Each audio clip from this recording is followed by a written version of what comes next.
많은 사람들은 성탄절을 즐거워하고 기뻐하면서 서로 선물을 나누고 행복하게 기쁘게 그렇게 보내는 절기가 바로 이 성탄절입니다. 그러나 아무리 좋은 선물을 주고받고 행복해하고 기뻐하고 즐거워할지라도 그 사람들 속에 예수 그리스도가 없다면 아무런 의미가 전혀 없습니다. 그냥 육신을 위한 즐거움 뿐입니다. 미국에 여러 해 오래전에 있었던 일입니다. 미국의 보스턴이라고 하는 시가 있는데 그 보스턴시에서 성탄절을 맞이해서 큰 행사를 가지게 됐습니다. 첫 번째 베들레헴에 있었던 그 성탄의 분위기를 재현했습니다. 마리아와 그 품에 안겨 있는 예수 그리스도, 그리고 또 그 옆에 남편 요셉, 그리고 목동들, 양을 치던 목자들, 그리고 멀리 페르시아에서 발타자를 비롯한 2사람, 3사람 동방 박사들, 이런 분위기를 재현, 마구간과 구유 이런 걸 다 재현해서 첫 번 성탄절을 그렇게 꾸며놓고 시에서 큰 행사를 며칠 전서부터 이렇게 만들어 놓고 계획을 했습니다. 올해 시청 앞에 있는 그 큰 트리도 우리 백석총회에서 그렇게 돈 엄청 들어가는 겁니다. 그거. 백석총회에서 그렇게 만들었습니다. 자, 그런데 성탄절을 며칠 앞둔 어느 날 누군가가 아기 예수님 상을 훔쳐가 버리고 말았습니다. 마리아 품에 있는 아기 예수 상을 누가 훔쳐가 버렸어요. 시에서 난리가 났습니다. 뭐 하루 이틀에 만들어지는 것도 아니고. 그래서 신문과 광고를 시에서 내보냈습니다. 예수님 상을 가지고 간 사람은 얼른 제자리에 갖다 놓으십시오. 안 그러면 행사가 성공할 수 없습니다. 신문과 광고를 막 대대적으로 냈더니 밤에 몰래 훔쳐간 사람이 그 광고를 듣고 감동을 받았는지 도로 갖다 놓았습니다. 보스턴시에 있는 많은 크리스찬들과 그 시 당국이 깨달은 레슨이 있습니다. 아무리 마리아가 있고 요셉이 있고 동방 박사들이 있고 황금과 몰약과 유황이 있다 다 구비되었다 할지라도 예수 그리스도가 없으면 아무것도 아니라고 하는 사실을 보스턴 시내의 모든 크리스찬들이 중요한 교훈을 얻게 되었습니다. 예수님이 안 계시다면 무슨 의미가 있겠어요? 그죠? 캐롤송이 무슨 의미가 있고 무슨 의미가, 선물이 무슨 의미가 있겠어요? 예수님 탄생 당시에 그 분위기를 잠깐 말씀드리려고 그럽니다. 이스라엘은 뿐만 아니라 고대 근동 지방은 로마의 속국으로 전부가 로마의 다스림을 받고 있었습니다. 그때 당시에 로마 황제가 가이사 아구스도인데 천하의 호적을 명령하는 겁니다. 무엇 때문에? 세금, 또 군인 차출, 이것 때문에 호적이 없는 사람, 호적이 든 없든 나가서 등록을 하게 하는 겁니다. 근데 호적 등록의 특징이 뭐냐면 자기 본적지, 원적지, 조상들이 살았던 그곳에 가서 하게 되어집니다. 마리아의 남편 요셉은 다윗의 가게 사람이에요. 다윗의 후손입니다. 그러므로 다윗의 고향이 어디죠? 베들레헴. 베들레헴으로 가야 되는 거지요. 굉장히 먼 거리죠. 예. 그런데 요셉과 마리아가 베들레헴을 향해 출발을 했는데 마리아는 임신 중이었습니다. 그들이 베들레헴에 갔을 때 마리아는 해산할 날이 딱 찬 겁니다. 아기를 낳아야 되는데 통증은 산통은 오기 시작을 하는데 묵을 사간이 없습니다. 아무래도 호적을 하러 온 사람이 그 다윗의 후손들이 많이 미리 와서 선점을 해서 여관들을 다 미리 잡아버린 것 같습니다. 방이 없습니다. 그래서 할 수 없이 결국 마리아는 남의 집에 헛간 마구간에 자리를 잡고 아기를 낳게 되었습니다. 그리고 여물통이죠. 구유. 거기를 요람으로 삼고 아기를 탄생시켰는데 그 아기가 바로 지저스 크라이스트, 예수 그리스도인 줄로 믿습니다. 그 지역에는 베들레헴, 저는 성지순례를 이스라엘에 여러 번 갔지만 베들레헴 목자들의 들판을 가보지 못했습니다. 목자들의 교회, 천사들이 나타난 곳, 목자들의 쉼터 못 가봤는데 4년, 한 3년 전에 4년 됐나요? 이스라엘만 올해를 갖다 토요일 들어온 그 팀을 인솔해서 갔다가 이번에는 목자들의 들판을 다 다녀봤습니다. 네. 자, 목자들이 밤에 들판에서 자기 양떼들을 지키고 있었습니다. 낮에는 불을 뜯기고 밤에는 동굴 같은 데 집어넣고 그 맹수들이 와서 해치니까 그 맹수들을 지키고 있었던 목자들이 많이 있었는데요. 그런데 갑자기 천사들이 목자들에게 나타난 겁니다. 주의 영광이 그들을 두루 비추어서 목자들이 무서웠어요. 무서워했다고 했어요. 천사가 이 목자들에게 얘기합니다. 자, 목자들 얘기까지 이렇게 딱 하고 잠깐 스톱을 동영상을 하나 좀 보도록 하겠어요. 동영상을 먼저 봐야 되는데 한참 설교하다가 이게 동영상이 생각. 동영상을 꼭 봐야 되는 동영상이거든요. 띄워주세요. 아, 이러면 어떻고 저러면 어떻습니까?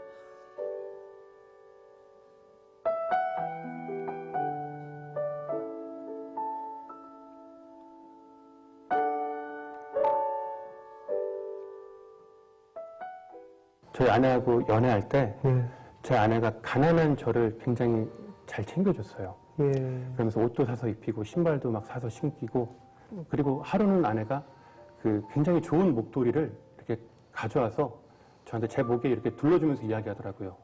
이거 백화점에서 한정판으로 나온 거야. 비싸기도 한데 구하기가 어려운 거야. 그러니까 잘 메고 다녀야 돼. 그리고 다른 건 다 괜찮은데 이것만큼은 노숙자에게 주지 않았으면 좋겠어 라고 저에게 부탁을 했어요. 그래서 제가 알겠다라고 고개를 끄덕이고 한 2주 정도 잘 메고 다녔어요.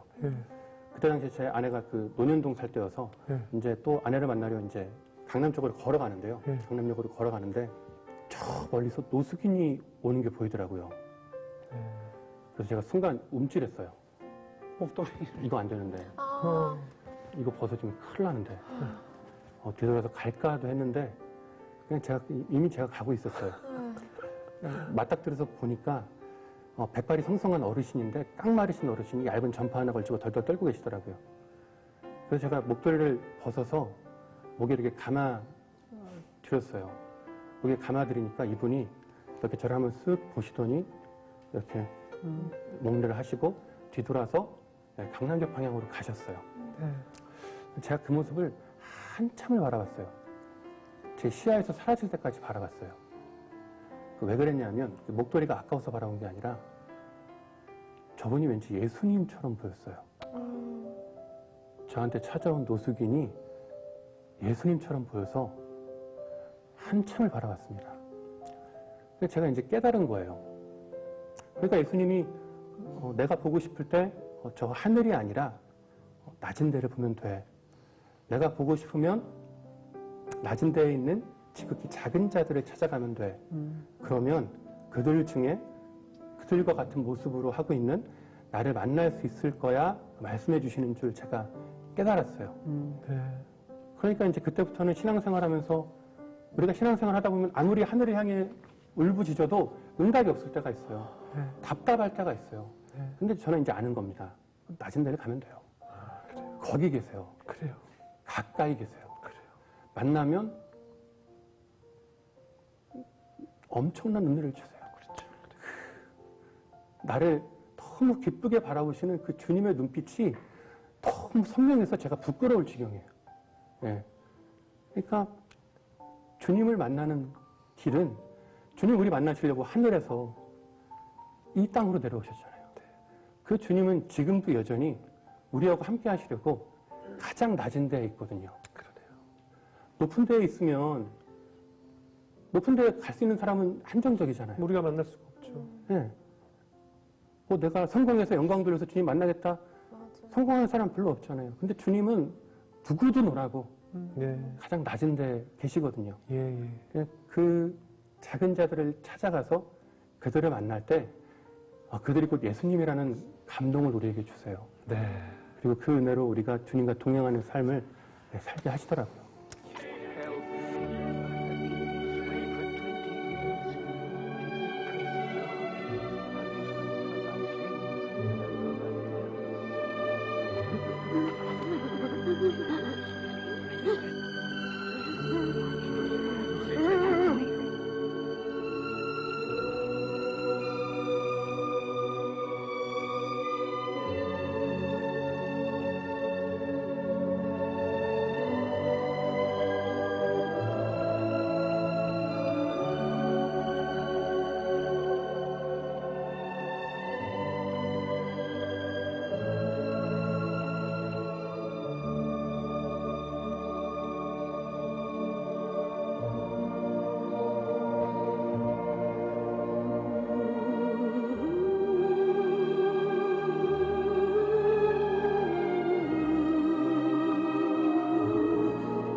할렐루야. 저는 어렵게 이 동영상을 구하면서 먼저 여러분들에게 보여드리기 전에 보면서 많이 울었습니다. 이렇게 살지 못하는 것 같아서 알고는 있고 믿고는 있지만 마태복음 25장에 내가 배고플 때 너희들이 먹을 것을 주었고 내가 헐벗을 때 입을 것을 주었고 내가 옥에 갇혔을 때에 영치금을 내서 나로 살게 했고 언제 우리가 주님을 그렇게 했어요? 지극히 작은 자에게 한 것이고 내게 한 거야. 내가 그런 모습으로 변장된 모습으로 너희들을 찾아갔던 거야. 알면서도 나의 이기심 때문에 나의 이기주의 때문에 내가 살아왔던 습관 때문에 나의 인색함 때문에 그냥 지나칠 때가 주님이 그런 낮은 자의 모습으로 내 앞에 왔는데도 주님이 내 믿음을 시험해 보는데도 우리는 그 시험에 패스하지 못하고 지나칠 때가 너무나 많습니다. 당시에 수많은 훌륭한 사람들이 있었을 텐데 예수님은 오늘 당시의 세리와 창기와 목자들 가장 비천한 사람들이잖아요. 그 목자들을 찾아오시잖아요. 할렐루야. 예. 천사가 목자에게 얘기합니다. 무서워하지 말라. 보라, 내가 온 백성에 미칠 큰 기쁨의 좋은 소식을 너에게 전하노라. 오늘 다윗의 족속, 다윗의 동네에 다윗이 태어났던 동네에 너희를 위하여 구주가 나셨으니 곧 그리스도 주시니라. 너희가 가서 강보에 쌓여 구유에 누워 있는 아기를 보리니 이것이 너희에게 표적이 되리라. 그리고 수많은 천군 천사들이 하나님을 찬양하는 거예요. 지극히 높은 곳에서는 하나님께 영광이요 땅에서는 하나님이 기뻐하신 사람들 중에 평화로다. 천사들이 찬양을 마치고 하늘로 올라갑니다. 목자들이 그때서야 정신을 차리고 서로 얘기합니다. 야, 이제 베들레헴으로 가자. 가서 주께서 우리에게 말씀하신 바 이 이루어진 일을 확인해 보자. 그리고 그들은 더듬더듬 찾아서 아기 예수가 누인 마구간을 찾아가게 됩니다. 그리고 천사 가서 마리아와 요셉에게 천사들이 자기에게 공개해주고 계시해준 그 내용을 전부 얘기합니다. 목자들은 그렇게 하고 모든 일로 인하여 하나님께 영광을 돌리고 찬송을 하고 돌아가게 됩니다. 오늘 제가 초점을 모아서 말씀드릴 내용은 10절에 있는 내용, 보라 내가 온 백성에게 미칠 큰 기쁨의 좋은 소식을 너희에게 전하노라. 천사들이 전한 소식이 무슨 소식이길래 큰 기쁨의 좋은 소식이라고 할까요? 저는 오늘 한 4-5가지 좀 간략하게 말씀을 드리면서 은혜를 나누려고 그럽니다. 어떤 소식이길래 큰 기쁨의 좋은 빅뉴스라고 하는지. 첫 번째, 예수님의 단생은 제사함의 소식이기 때문에 큰 기쁨의 좋은 소식인 줄로 믿습니다. 마태복음 1장 21절을 보실까요? 아들을 낳으리니 이름을 예수라 하라 하니 이는 그가 자기 백성을 그들의 죄에서 구원할 자이심이라 하니라. 좋은 소식을 전하는 가브리엘 천사가 예수님의 육신의 아버지 요셉에게 한 얘기입니다. 남자를 알지 못하던 마리아가 성령으로 잉태가 되었는데 그 아기의 이름을 예수라. 예수라고 하는 이 뜻은 따라하십시다. 여호와는 구원이시다. 이런 뜻입니다. 천사는 아기의 이름을 가르친 후에 이 아기의 사명을 얘기하는 중에 이런 그가 자기 백성을 그들의 죄에서 구원할 자이심이라. 천사는 예수님이 바로 이 죄 문제를 해결해 주시려고 오시는 분이다라고 단도직입적으로 말씀을 합니다. 예수님이 오시는 것은 우리의 죄 문제를 해결해 주시려고 그러는 것입니다. 우리 인생에 있어서 가장 중요한 문제는 죄 문제입니다. 나는 죄 지은 적이 없어. 그건 모를 뿐이에요. 죄는 아담으로부터 우리의 조상들을 타고 내게까지 온 거예요. 타고 내려오는 거예요. 정과되어져 내려오는 거예요. 지옥 가는 죄입니다, 이게. 지옥 가는 죄예요. 아무리 우리가 이 세상에 착하게 살아도 안 되는 게 저 위에서부터 피를 타고 온 죄를, 이 죄를 어떻게 없애야죠? 이 죄의 값은 뭐라고요? 지옥이라는 얘기잖아요. 그럼 이 죄 문제를 어떻게 없앨까요?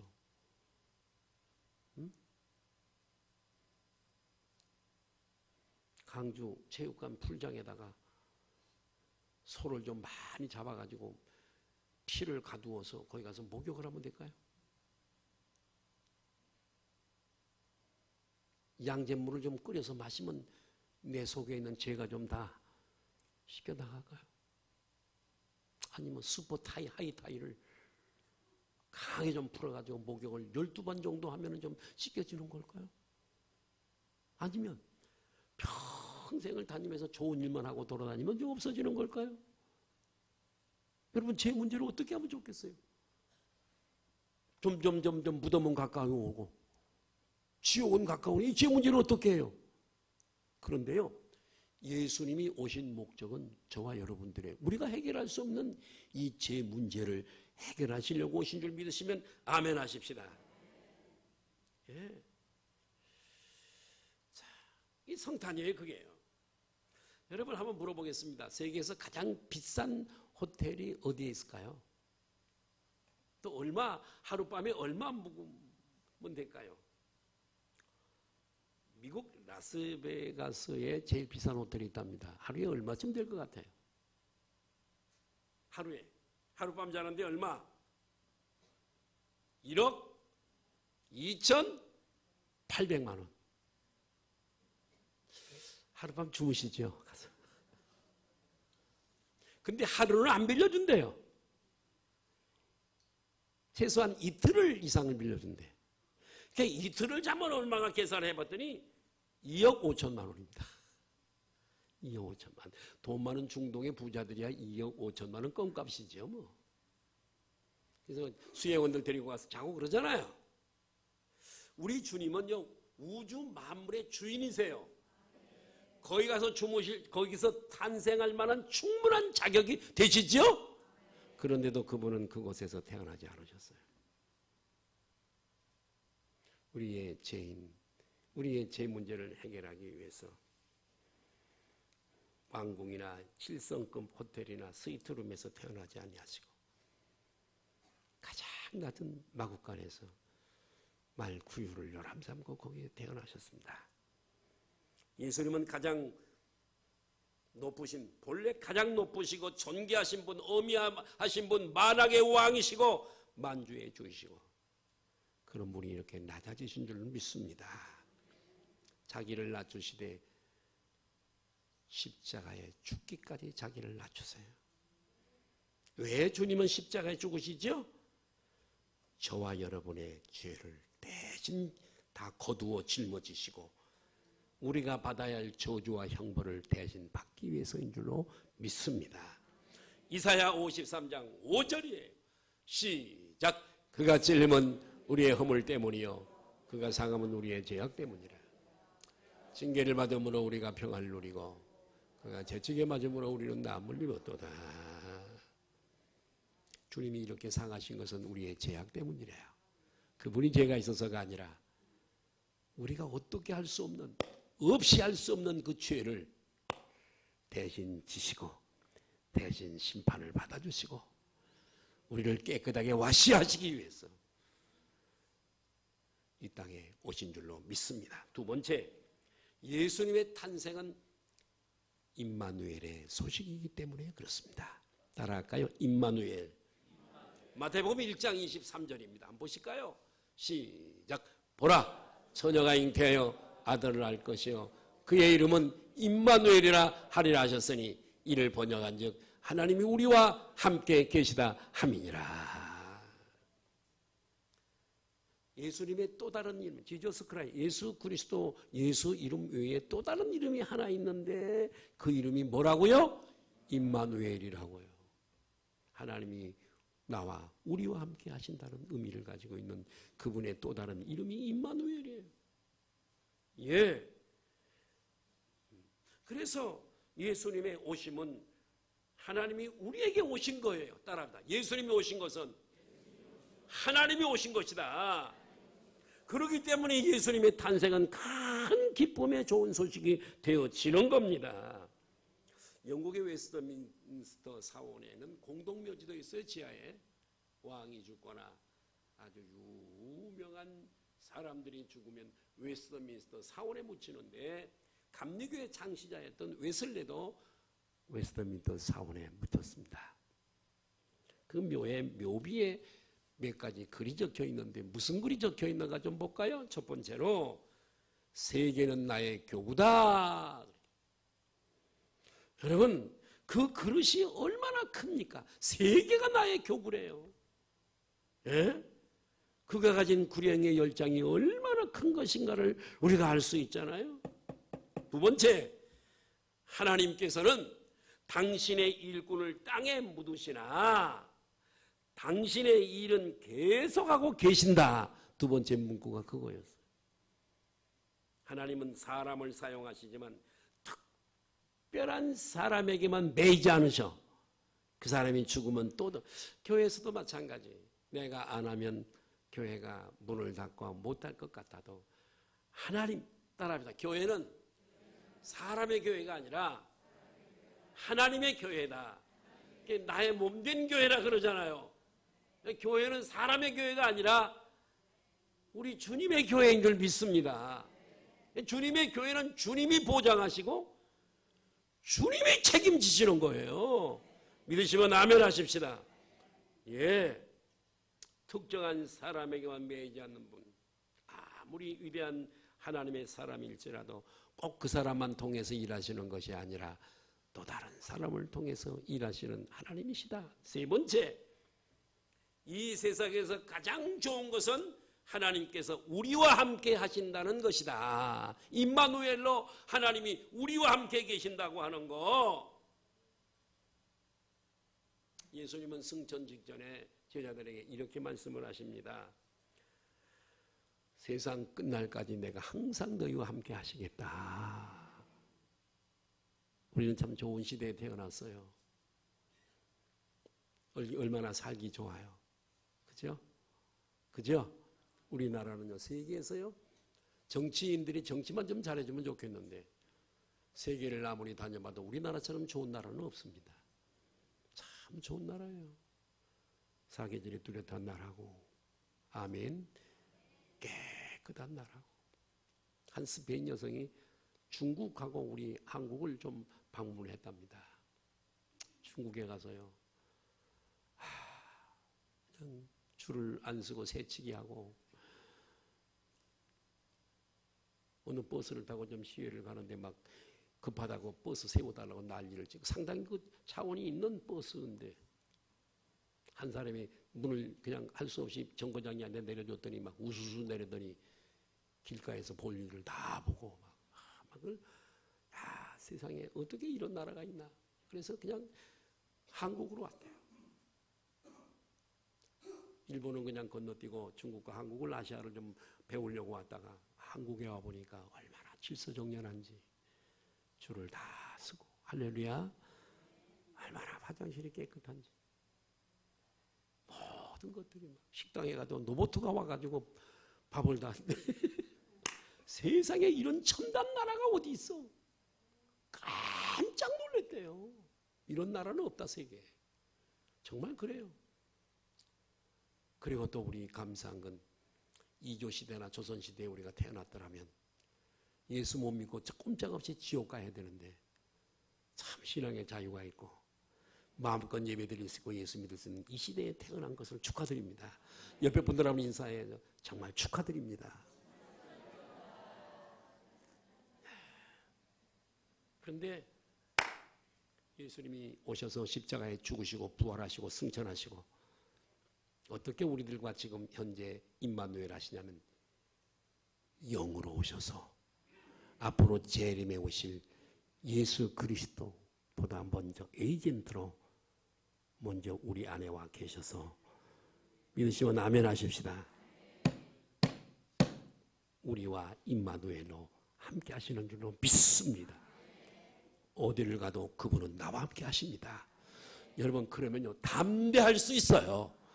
근데 우리는 이걸 잊어버리고 살죠. 하나님이 나와 함께 하시는 것을 알지 못하고 염려하고 근심하고 걱정하고 두려워하고, 아이는 엄마와 걷는 길이라면 밤길도 무섭지 않습니다. 주님이 나와 함께 하신다면 두려워할 일이 없어요. 이걸 우리가 믿지 않기 때문에 그러는 거예요. 예. 독일 헐른 지방에서 2차 대전 때 독일군 감옥으로 사용하던 비밀 지하 동굴이 하나 발견됐는데, 그 동굴에 유대인들이 감금돼서 중노동을 하면서 오랫동안 햇빛을 보지 못한 채 강제 노동에 시달린 유대인들은 가는 곳마다 왜 그렇게 박해를 당했는지 모르겠습니다. 그런데 그 동굴이 나중에 발굴이 되었는데 그 동굴 벽에 낙서가 있었어요. 많은 사람들이 강제 노동하다가 죽었어요, 유대인들이. 그러면서 낙서를, 그 벽에다가 쓴 낙서를 좀 어떤 문구가 적혀 있는가 봤더니 이런 낙서가 적혀 있었어요. 늘 하나님이 함께 하시는 걸 믿었어요. 무슨 문구냐 하면, 태양이 구름에 가려 빛나지 않더라도 나는 태양이 있음을 믿습니다. 그러죠? 먹장 구름이 가려서 흐려도 그 구름 위에 태양이 있는 것을 믿는 거지요. 사랑이라고는 전혀 느낄 수 없는 이 상황에서도 나는 하나님의 사랑을 믿습니다. 또 하나님께서 침묵하고 계실지라도 나는 하나님을 믿습니다. 이것이 믿음입니다. 이렇게 얘기를 낙서를 해요. 하나님은 이 자리에도 저와 여러분과 함께 하시고 예배드리는 이 자리에도 함께 하시는 줄 믿으시면 아멘 하십시다. 그러니까 예수님의 탄생은 임마누엘의 큰 빅 굿 뉴스인 줄 믿습니다. 세 번째, 예수님의 탄생은 평화의 소식이기 때문에 큰 기쁨의 소식이에요. 여러분의 마음에 평화가 가득하기를 주님의 이름으로 축복합니다. 데니엘 고울만이라고 하는 사람이 실험으로 증명을 했어요. 이 사람은 어떤 사람이냐? 사진을 찍으면서 유럽에서 치즈 그러고 찍기로 시작을 한 사람이에요. 사진 찍을 때 뭐라고요? 치즈 그러고 올라가면서 웃잖아요. 우리는 치즈 하는 대신에 김치 그러고 비슷해. 그런데 이렇게 치즈 하면서 웃는 얼굴과 입을 만들면 마음에 평화가 온대요. 웃으면. 할렐루야. 그러니까 여러분 속상한 일이 있어도 그냥 김치 하세요. 마음에 평화가 올 줄로 믿습니다. 근데 그 실험을 책을 썼어요. 그 사람이 책을 썼는데 치즈 하지 않고 그러면 얼굴 표정이 어두워지면서 부정적인 감정이 속에서 솟아난답니다.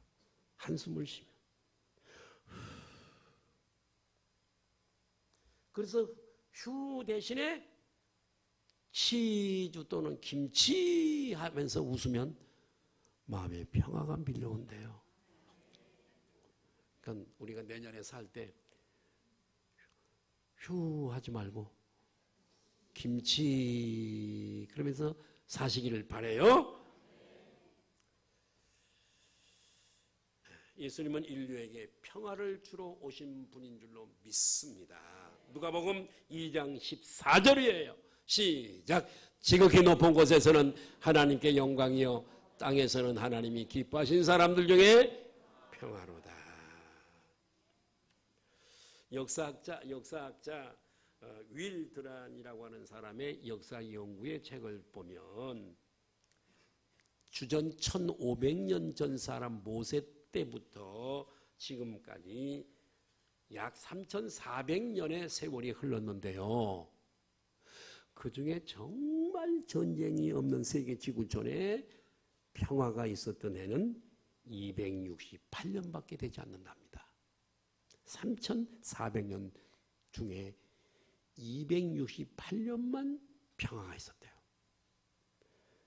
그러니까 평화가 없는 그 시간은 지구 어디에선가 뭘 하고 있어요? 전쟁을 하고 있는 거예요. 탁구공만한 이 조그만한 지구 덩어리 안에서 왜 이렇게 오랜 시간 지금도 전쟁하고 있죠? 어디가 전쟁하고 있나요? 이스라엘하고 하마스하고 또 우크라이나하고 러시아하고. 평화가 어디 있어요? 예? 왜 이유가 뭘까요? 사람들의 가슴에 평화가 없기 때문에 그래요. 사람들의 가슴 속에 예수 샬롬, 예수 그리스도가 안 계시기 때문에 그래요. 인류 존재를 가장 위협하는 것은 무엇이냐? 지구를 다 멸망시키고도 남는 핵이요, 핵. 세계에 있는 핵을 가지고 지구를 폭파하면요, 깡그리 없애고도 많이 남는답니다. 참 무시무시하죠. 그래서 미국 국회에서 최초의 원자폭탄을 제조한 오펜하이머 박사를 초빙을 해서 특강을 들었어요. 강의를 마치고 나서 의원들이 물어요. 박사님은 원자폭탄을 만드셨는데요. 원자폭탄을 막을 수 있는 방어 무기는 없습니까? 물었어요. 그랬더니 원자폭탄을 만든 이 박사가 빙그레 웃으면서 있습니다. 그것은 바로 평화입니다. 전쟁이 없는 평화. 나는 지구촌이 그랬으면 좋겠습니다. 평화는 어떻게 생길까요? 내가 주는 평안, 세상이 주는 것 말고. 주님이 그랬어요. 내가 주는 평화는 세상이 주는 평화와 달라. 할렐루야. 주님이 우리 안에 와 계시면 우리 안에 평화가 넘칠 줄로 믿습니다. 영국의 한 할머니는 세계대전 때 독일 비행기가 계속 와서 영국을 폭격하는데도 평안하게 할머니가 잘 주무시는 거예요. 그 옆에 있는 사람들이, 다른 사람은 막 불안해서 잠을 못 자고 그러는데 이 할머니는 평안하게 잠을 자는 거예요.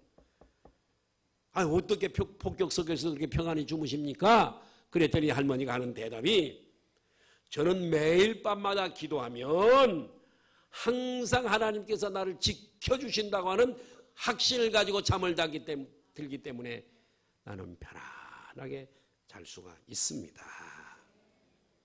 사실 하나님과 내가 둘 다 밤새울 필요가 없잖아요. 하나님이 지키시면 나는 편안하게 잠을 자면 되는 거 아니에요? 이렇게 할머니가 얘기하더라는 거죠.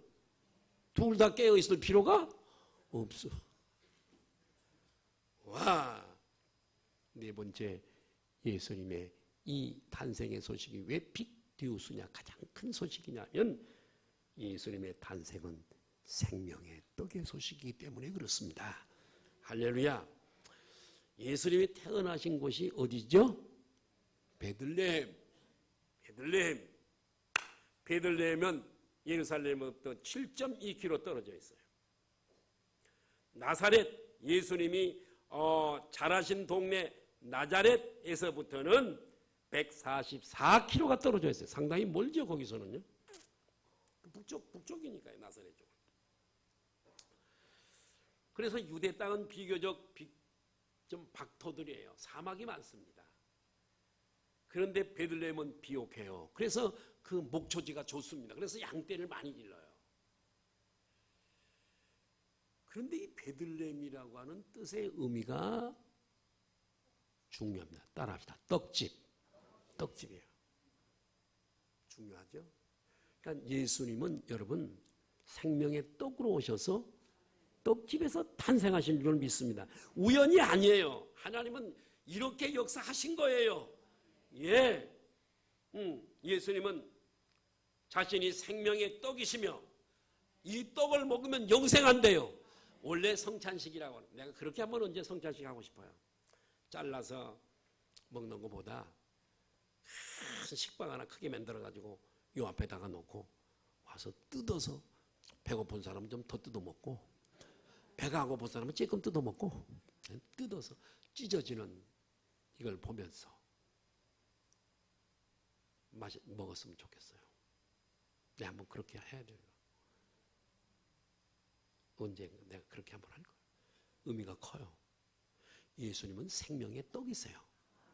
그 떡을 우리가 뜯어 생명의 떡을 먹는다는 말은 예수님을 믿는다는 얘기예요. 이분은 생명의 떡으로 오셨어요. 우리에게 영생을 주시려고요. 이 떡 먹으면 영생해요. 영생을 주는 떡이세요. 그래서 예수님은 여러분 구유에 탄생하시잖아요. 구유는 여물통이잖아요. 여물통은 동물들이 저가 어렸을 때 소를 길렀잖아요. 그 여름철에는 밖에 나가서 풀을 뜯기고요. 겨울철에는 안에서만 있어야 되니까 추우니까 뭐 풀도 없고 그 여물을 집을 썰고 여러 가지 먹을 걸 썰어서 소죽을 끓여서 그걸 주면요 김이 모락모락 나면요 따뜻한 걸 추우니까 소가 얼마나 많이 잘 먹는지 몰라요. 여물통이에요. 그러니까 여러분 예수님은 믿는 사람들의 생명의 여물통, 밥통에 오신 줄로 믿습니다. 먹으라고요. 이것을 먹어야 영생하니까요. 요한복음 6장 35절에 이런 말씀이 있어요. 시작. 예수께서 이르시되 나는 생명을 공급하는 떡이에요. 이 생명은 우리가 그냥 밥을 먹고 유지되는 이 생명이 목숨이 아니라 영원한 생명이에요. 천국 가는 생명이에요. 이걸 주려고 이분이 생명의 떡으로, 그 비유가 뭐냐? 이스라엘 백성들이 광야 생활할 때 만나. 근데 그 만나는요, 이 목숨을 위한 만나예요.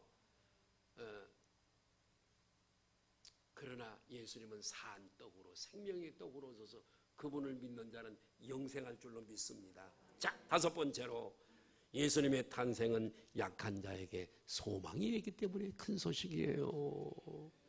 고린도전서 1장 26절 한번 볼까요? 시작. 형제들아 너희를 부르심을 보라. 육체를 따라 지혜로운 자가 많지 아니하며 능한 자가 많지 아니하며 문불. 여러분 감사하세요. 가난한 걸 감사하세요. 아멘도 안 해요. 그럼 부자 된 걸, 우리 교회 부자 없어요.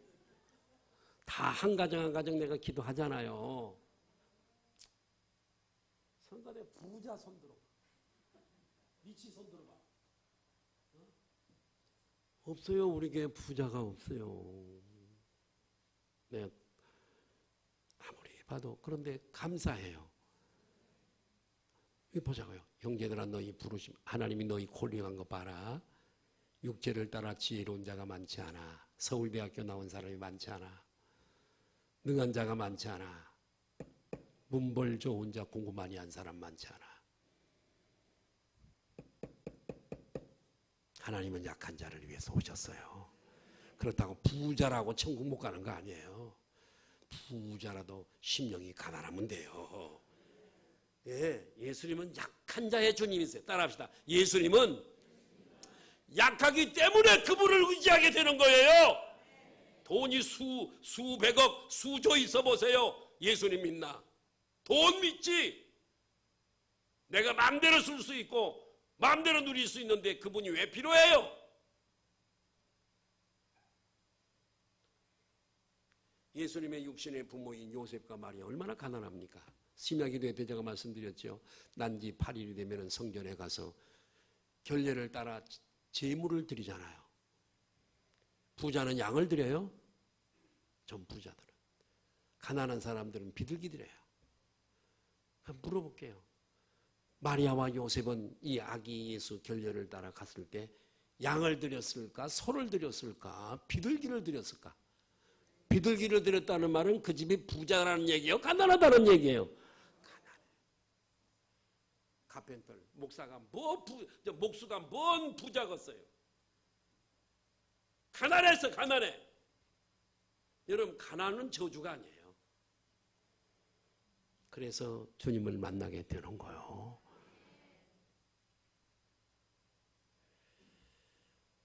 주님이 출생하시자 주님을 찾아와서 경배했던 사람들은 목자였고요. 사회적으로 천한 직분을 가졌는데 하나님은 그들을 선택해서 처음 난 아기 예수를 경배하게 천한 사람들 목동을 통해 경배하게 하셨다고요.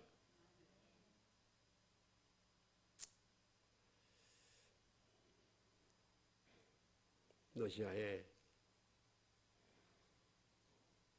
한 작은 마을에 파파파노라고 하는 한 할아버지가, 믿음이 좋은 신실한 할아버지가 살고 있었어요. 구두수선공이에요. 조그마한 가게를 하나 놓고 구두수선에서 먹고 사는 가난한 할아버지, 파파파노 할아버지. 열심히 하루 일과를 끝나고 고난 잠에 들었습니다. 그날 밤에 꿈속에 예수님이 찾아오셨어요. 여러분, 꿈을 꿔도 신령한 꿈이 있잖아요. 할렐루야, 신령한 꿈이 있잖아요. 파파노야, 내일 크리스마스 날이잖아. 내가 내 구두방을 방문하고 싶구나. 구두방 방문하고 싶대요. 그래서 꿈을 깼어요. 크리스마스가 밝아왔어요.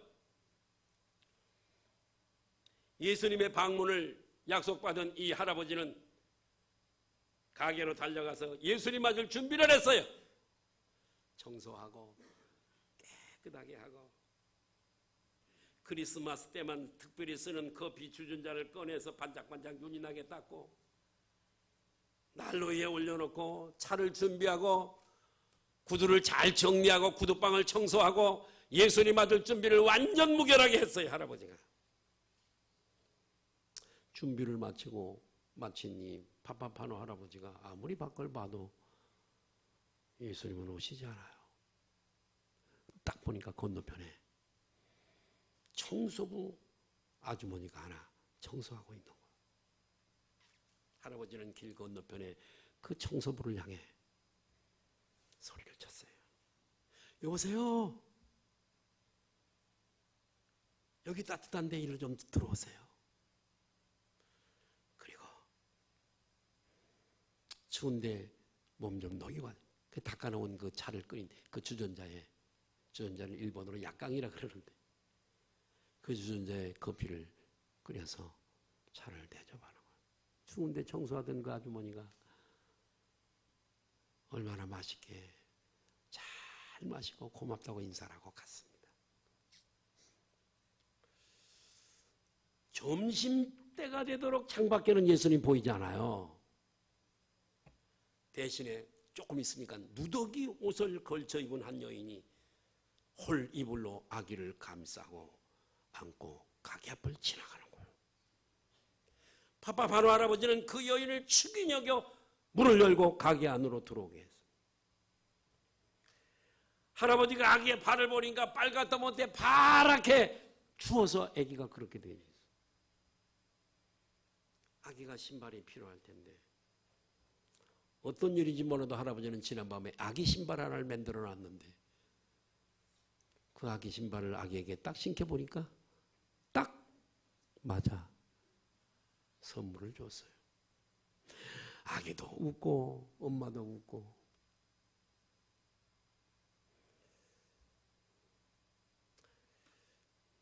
대접을 해서 보냈습니다. 땅거미가 져가는데 저녁 준비를 위해서 올려둔 수프와 빵이 데워지고 그럴 때 한 거지대가 그 가게 앞을 지나가는 거예요. 파파파노 할아버지는 그들에게 들어오게 합니다. 자신이 먹을 수프와 빵을 나눠줘요. 거지들은 배가 고팠는데 성탄절 날에 모처럼 행복한 맛있게 배부르게 먹고 행복한 성탄절을 보낼 수 있어서 너무 감사해서 할아버지에게 감사 인사를 하고 돌아갑니다. 스프와 빵을 먹지는 못했지만 대접하는 그 모습이 너무 행복해서 돌아가는 그들을 물끄러미 바라보면서 미소를 지었습니다. 저녁이 되어도 예수님이 오시지 않았어요. 할아버지는 그제 털썩 주저앉았어요. 결국 내 꿈은 개꿈이었던가. 개꿈이죠. 개꿈. 혹시 내가 지나가는 예수님을 놓쳐버린 건 아닌가? 그랬더니 꿈속에서 들었던 예수님의 음성이 귀에 잔잔히 들려옵니다. 파파노야, 너 오늘 나를 보았지? 물으시는 거예요. 아니요. 예수님은 어디 계시는가요? 저는 오늘 하루 종일 구두방에서 기다렸지만 예수님을 뵙지 못했는데요. 아니야. 나는 오늘 내 가게에 3번이나 들렸다. 몇 번? 한 번은 청소부로, 한 번은 아기를 아는 여인으로, 한 번은 거짓대로 너의 가게에 들렸어. 그런데 그때마다 내게 베풀어준 그 따스한 사랑에 정말 감사하구나. 순간 할아버지는 할 말을 잊었어요. 주님은 파파노 할아버지에게 초라앉았던 모습으로 오신 줄로 믿습니다. 저는 네 발에 우리 교회를 건축하고 땅을 사주고 건축을 하고 시대대로 저들이 힘들고 어려워. 네팔은 무진장 가난한 나라예요. 한 달 월급이 20만 원, 25만 원 그래요. 가난한 나라. 교회가 힘들 때 우리가 개척한 교회가 또 힘들고 그럴 때 요청이 와요. 때로는 100만 원, 때로는 50만 원 보내줘요. 작은 돈 아닙니다. 거기서. 우리 교회가 존재하는 이유죠. 너무 감사하게 생각해요. 우리 주님은요, 약한 자에게 소망을 주시는 분인 줄로 믿습니다. 여러분, 내 앞에 오는 변장에서 오신 예수님을 만나시기 바라요. 여자들이 어려운 사람 돕고 그럴 때 남편들이 지원해 주세요. 여러분의 남편들이 그런 갸륵한 일을 할 때 여자가 막지 마세요. 남편의 상을 뺏는 거예요. 무슨 얘기인지 아세요? 막지 말라고요, 여자들이요. 그 남자도 하늘의 상을 준비하고 주님의 복을 받아야 되잖아요. 하지 마. 우리도 살기 어려운데 그건 뭐. 이러지 마시라고.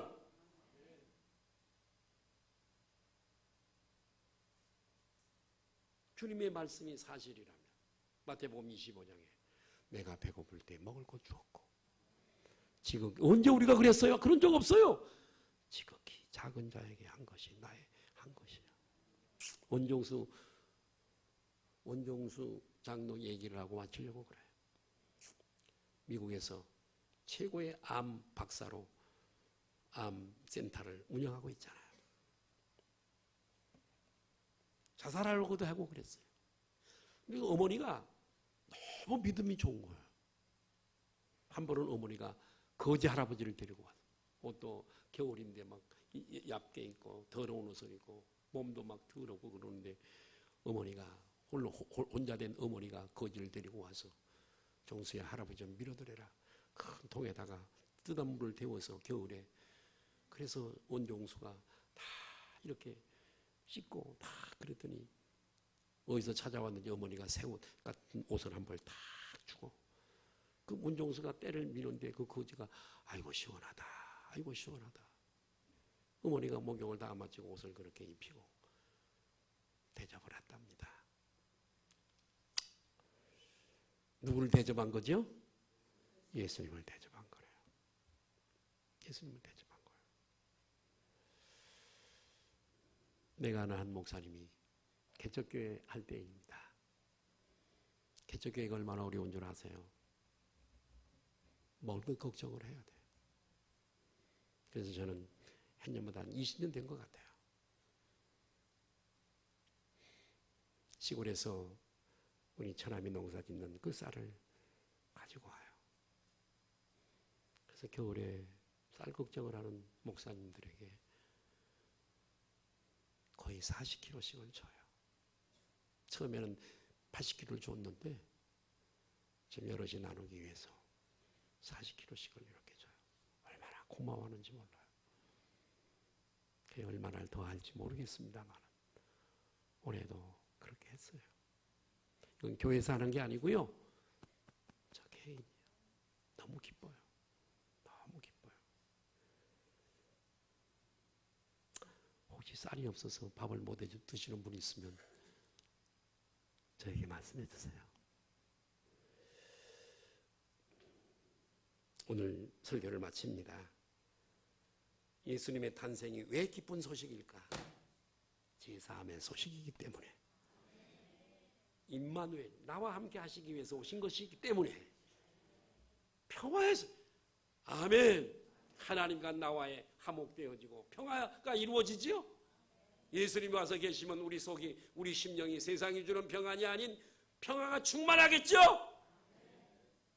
예수님의 탄생은 생명의 떡의 소식이니까 기쁜 소식이고 우리처럼 약한 자에게 오셔서 소망을 주시는 분이기 때문에 기쁜 소식입니다. 2023년 성탄의 은총과 축복이 여러분과 여러분의 가정에 여러분의 생업에 함께 하시기를 예수님의 이름으로 축복합니다.